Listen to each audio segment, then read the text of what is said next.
आज फ्रेंड्स हम एक ज्योग्राफी का टॉपिक कंप्लीट करेंगे और बिल्कुल बेसिक से बिल्कुल हाई लेवल पर चलेंगे, क्योंकि ना चीज़ें हमें बेसिक से अगर चीज़ें पता होंगी हाई लेवल तक तो कोई भी ऐसा डाउट नहीं रहेगा हमारे अंदर कि उसकी चीज़ों के बारे में हमें नहीं पता हो। जैसे कि आज हम पढ़ेंगे विश्व के महाद्वीप के बारे में। विश्व के महाद्वीप को पढ़ने के लिए हमें ना चीज़ों को बिल्कुल बेसिक से लेकर हाई लेवल तक जाना पड़ेगा, उसके अंदर तक जाना पड़ेगा कि वो चीज़ है क्या। हम विश्व के महाद्वीप को सबसे पहले हमने क्यों उठाया, क्योंकि जब हम वर्ल्ड का मैप देखते हैं तो हमें सबसे ज्यादा जो हाईलाइट पॉइंट जो दिखते हैं, हाईलाइट जो वहां पे हमें दिखता है वो महाद्वीप और महासागर ही दिखाई देते हैं। तो पहले हम बात करेंगे महाद्वीप और महासागरों की कि ये महाद्वीप क्या होते हैं, इन महाद्वीप के अंदर क्या है, जब उनके अंदर जो है फिर उनके भी अंदर क्या है। क्योंकि आज के टाइम में हम कोई भी एग्जाम देते हैं तो चीजों को बहुत ही डीपली अगर हमें नॉलेज है तो हम आराम से उस चीज को सॉल्व कर सकते हैं।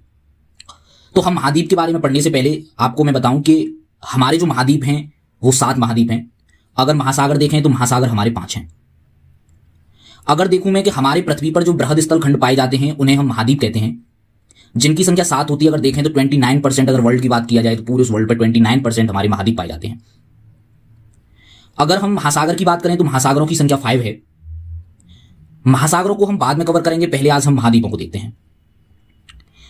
फिर मैं एक बात कहूंगा कि महाद्वीप पर जाने से पहले हम उच्चावच के बारे में जान लेते हैं कि उच्चावच क्या होते हैं, क्योंकि उच्चावच कहीं ना कहीं महाद्वीप, महासागरों, पठार, पहाड़ियों से जुड़ा हुआ है।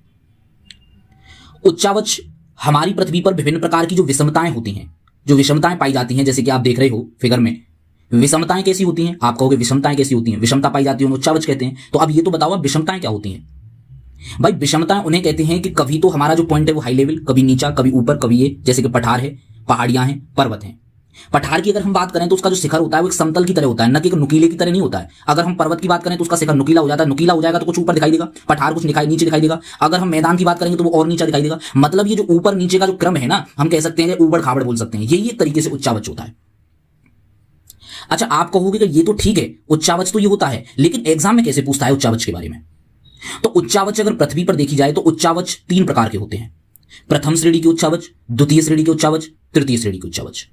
आप कहेंगे यहां से तो चीजें क्लियर नहीं हुई ना कि प्रथम श्रेणी उच्चावच, द्वितीय श्रेणी उच्चावच ये क्या होता है। क्योंकि आप उठा के देखना, यूपी पीसीएस में ये पूछा गया है कि निम्नलिखित में से यू आकार का जो घाटी डेल्टा होते हैं, यू आकार और बी आकार के जो डेल्टा होते हैं, या हम कह सकते हैं यू आकार या बी आकार की जो घाटी होती है, सॉरी, यू आकार और बी आकार की जो घाटी है, वो निम्नलिखित में से कौन सा उच्चावच है। और उसमें दिया हुआ था प्रथम श्रेणी के उच्चावच, द्वितीय श्रेणी के उच्चावच, तृतीय श्रेणी के उच्चावच, या इनमें से कोई नहीं।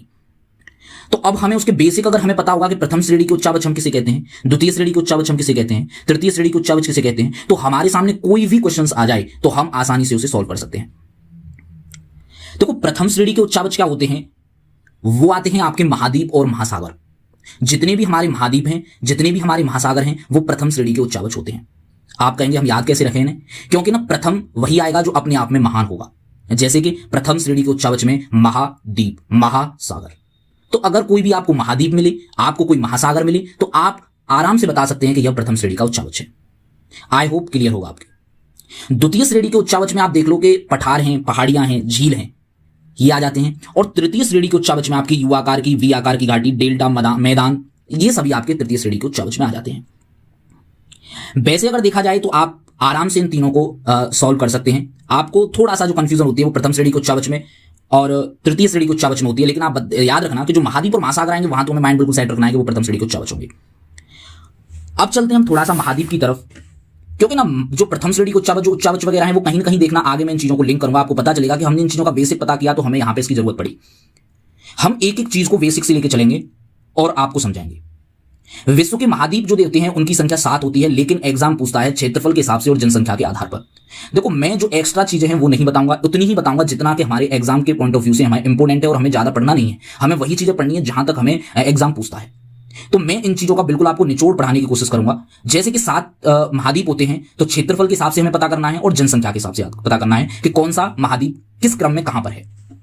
जैसा कि आप फिगर में देख पा रहे हैं कि क्षेत्रफल के आधार पर अगर देखा जाए तो सबसे बड़ा एशिया, एशिया के बाद अफ्रीका, अफ्रीका के बाद उत्तरी अमेरिका, उत्तरी अमेरिका के बाद दक्षिणी अमेरिका, फिर अंटार्कटिका, यूरोप और ऑस्ट्रेलिया। इस तरीके का ये क्रम होता है क्षेत्रफल के आधार पर कि सबसे बड़ा एशिया होता है क्षेत्रफल के आधार पर, उससे छोटा फिर अफ्रीका होता है, उससे छोटा उत्तरी अमेरिका, इस तरीके से क्रम। एक बार एग्जाम में पूछ लिया था कि जो सबसे छोटा महाद्वीप है वो कौन सा है निम्नलिखित में से, तो उसने उसमें 4-5 ऑप्शंस दिए और उसमें ऑस्ट्रेलिया नहीं दिया गया था, एक ऑप्शन दिया हुआ था ओशियाना। तो आपको याद रखना है कि ऑस्ट्रेलिया ही ओशियाना है, कभी कभी कंफ्यूज नहीं होना है। लेकिन दोनों में डिफरेंस है। अगर दोनों को अगर परिभाषित किया जाए तो ऑस्ट्रेलिया की अलग डेफिनेशन होती है और ओशियाना की अलग डेफिनेशन होती है। लेकिन अभी हमारा ये टॉपिक नहीं है कि हम इस चीज को पूरा क्लियर करके करें, क्योंकि जो टॉपिक हम लेके बैठे हैं वो उस चीज से हम हट जाएंगे अगर मैं इस चीज को वो करूं। लेकिन आपको ये देखना है कि मैंने इसलिए बताया ही क्योंकि एग्जाम में ऑस्ट्रेलिया नहीं था, उसमें ओशियाना दिया हुआ था, तो आपको ओशियाना लगा। लेकिन डिफरेंस है दोनों में, ये नहीं कि डिफरेंस नहीं है।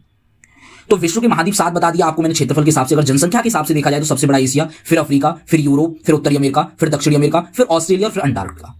सबसे जो जनसंख्या के आधार पर देखा जाए तो अंटार्कटिका पर जनसंख्या ना के बराबर रहती है। देखो अब हम इन महाद्वीपों के बारे में हमने क्षेत्रफल के आधार पर देखा, जनसंख्या के आधार पर देखा। अब हम एक एक महाद्वीप की बात करेंगे। जैसे सबसे पहले हम बात करते हैं एशिया महाद्वीप की।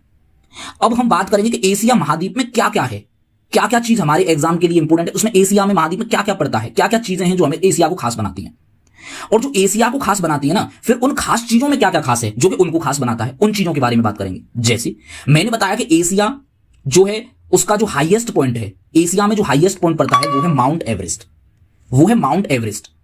अब एशिया को खास कौन बना रहा है? माउंट एवरेस्ट, क्योंकि एशिया महाद्वीप में क्या बनता है पड़ता है? माउंट एवरेस्ट पड़ता है। अब माउंट एवरेस्ट के बारे में भी फिर हम बात करेंगे कि माउंट एवरेस्ट क्यों खास है। तो अगर हम इतनी तरीके से डीपली तरीके से पढ़ेंगे ना कि एशिया में माउंट एवरेस्ट है, तो माउंट एवरेस्ट में क्या क्या है, क्या क्या चीजें हैं, कहां से क्वेश्चन बनते हैं, तो चीजें हमारी बेसिक से हाई लेवल तक बिल्कुल कंप्लीट हो जाएंगी और वहां कोई भी क्वेश्चन ऐसा नहीं रहेगा कि जो हमें पता नहीं हो। जैसे सबसे पहले हम ये बात करते हैं कि एशिया क्यों खास है, एशिया महाद्वीप में क्या क्या है ऐसा। तो हमें सबसे पहला पॉइंट ये याद रखना है कि ये क्षेत्रफल और जनसंख्या के आधार पर सबसे बड़ा महाद्वीप है। इसमें जो लगभग देशों की संख्या पड़ती है एशिया महाद्वीप में वो पड़ती है 48 देश पड़ते हैं इसमें लगभग। मैंने जैसे बताया एशिया का जो हाईएस्ट पॉइंट है, उच्चतम जो बिंदु है वो माउंट एवरेस्ट है, जो कि नेपाल तिब्बत की सीमा पर स्थित है। अब हम ये बात करेंगे जब माउंट एवरेस्ट जब पढ़ाएंगे तो नेपाल तिब्बत की सीमा पर ही स्थित क्यों है, ऐसा क्या वो था कि वहां पे है, क्योंकि ना हम एक हिस्ट्री उसकी जान लेंगे ना तो चीजें हमें बहुत आसानी से पता चल जाएंगी। आप बस इतना पढ़ के निकल जाते हो कि एशिया का जो उच्चतम बिंदु माउंट एवरेस्ट है नेपाल तिब्बत की सीमा पर स्थित है। नेपाल की तिब्बत सीमा की अगर थोड़ा सा मैं उसका बेसिक बता दूंगा ना तो आपको फिर याद करने में दिक्कत नहीं होगी। अगर एशिया का जो लोएस्ट पॉइंट की बात करें तो वो मृत सागर है। फिर हम मृत सागर को उठाएंगे कि मृत सागर क्यों खास है, और जो मृत सागर है ना वो इजराइल जॉर्डन की सीमा पर स्थित है। एशिया में जो सबसे लंबी नदी पड़ती है ना वो यांगत्से नदी है जो चीन में पड़ती है, और यांगत्से नदी तो बहुत ही इंपॉर्टेंट है। ये यांगत्से नदी का क्या क्या रोल है, क्या क्या है, हम आगे पढ़ेंगे, क्योंकि जब इनका एक एक पॉइंट उठाएंगे ना कि भाई माउंट एवरेस्ट को उठाना है, फिर हमें मृत सागर को उठाना है, फिर हमें यांगत्से नदी को उठाना है, लेकिन इतना नहीं उठाना है कि जितना हमारे एग्जाम पूछ रहा है ना उतना ही हमें पूछना है। आप देखना जब मैं आपको इन चीजों को कराऊंगा तो आप उतनी लेवल तक पहुंचाऊंगा जितना कि एग्जाम डिमांड करता है। तो एशिया से हमें बस ये पता चला कि ये क्षेत्रफल जनसंख्या के आधार पर सबसे बड़ा महाद्वीप है। इसमें लगभग देशों की संख्या 48 है। एशिया का जो उच्चतम बिंदु है माउंट एवरेस्ट है, एशिया का जो निम्नतम बिंदु है वो मृत सागर है, और एशिया में जो सबसे लंबी नदी पड़ती है वो यांगत्से नदी है जो कि चीन में स्थित है। अब फ्रेंड्स हम इसमें बात करेंगे सबसे जो एशिया में हाईएस्ट पॉइंट था ना माउंट एवरेस्ट, उसके बारे में। लेकिन फ्रेंड्स वीडियो बहुत जल्दी अधिक जो है लंबी हो जाने के कारण हम इस चीज को अभी इस वीडियो में न करके नेक्स्ट वीडियो में इन सारे पॉइंटों को कवर करेंगे कि माउंट एवरेस्ट क्यों खास बनता है, मृत सागर में ऐसा क्या क्या है जो खास बनाता है, यांगत्से नदी क्या क्या है, इसके बारे में। लेकिन फ्रेंड्स वो आपके कमेंट पे डिपेंड करेगा। अगर आप मुझे कमेंट करके ये बताएंगे कि अगली नेक्स्ट वीडियो होनी चाहिए, हमें वो चीजें डीपली समझनी है, सीखनी है, तो मैं जरूर इन चीजों को आपके सामने रखूंगा। और फ्रेंड्स अगर आप मेरे चैनल पर अगर नए हो तो आप मेरी वीडियो को, मेरे चैनल को सभी को subscribe and like and share कीजिएगा। Thank you. और अपने मुझे कमेंट करके अपना बताइएगा कि आपको वीडियो कैसी लगी। Thank you. All the best.